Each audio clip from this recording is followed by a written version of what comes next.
Trump और Putin की Alaska में हुई 3 घंटे लंबी वार्ता में दोनों नेताओं ने यूक्रेन युद्ध को खत्म करने की कोशिशों पर चर्चा की।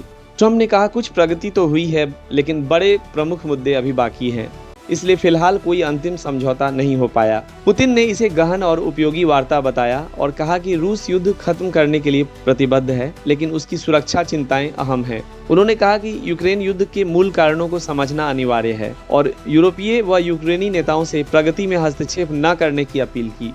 दोनों नेताओं ने भविष्य में और बातचीत के लिए मॉस्को में अगली बैठक की संभावना जताई है। युद्ध विराम या शांति समझौते को लेकर कोई ठोस फैसला इस बैठक में नहीं हुआ। ट्रंप ने वार्ता को सार्थक बताया और कहा कि कई मुद्दों पर सहमति बनी है, लेकिन कुछ बची हुई बातें हैं। पुतिन ने कहा कि रूस की सुरक्षा सर्वोपरि है और इस पर ध्यान देना आवश्यक है। दोनों नेताओं ने संयुक्त प्रेस कॉन्फ्रेंस कर बातचीत के सकारात्मक पहलुओं को रेखांकित किया। ट्रंप ने कहा कि वे जल्द ही यूक्रेनी राष्ट्रपति जेलेंस्की और यूरोपीय नेताओं से इस विषय पर बात करेंगे। पुतिन ने ट्रंप को रूस आने का न्योता भी दे दिया है। मीडिया ने इसे युद्ध खत्म करने की दिशा में एक महत्वपूर्ण कदम माना है, लेकिन इसे अंतिम समाधान नहीं माना जा रहा। विश्व ने इस बैठक को आंतरिक और वैश्विक सुरक्षा के लिहाज से महत्वपूर्ण माना है। यूक्रेन युद्ध के समाधान के लिए दोनों पक्षों की यह पहली आमने सामने गंभीर बातचीत थी। आगे की कार्रवाई और शांति प्रयासों पर अब सबकी नजर है। इस वार्ता में राष्ट्रपति पुतिन ने पूरी दुनिया को चौंका दिया, यह कहकर कि अगर डोनाल्ड ट्रंप राष्ट्रपति होते तो यूक्रेन युद्ध कभी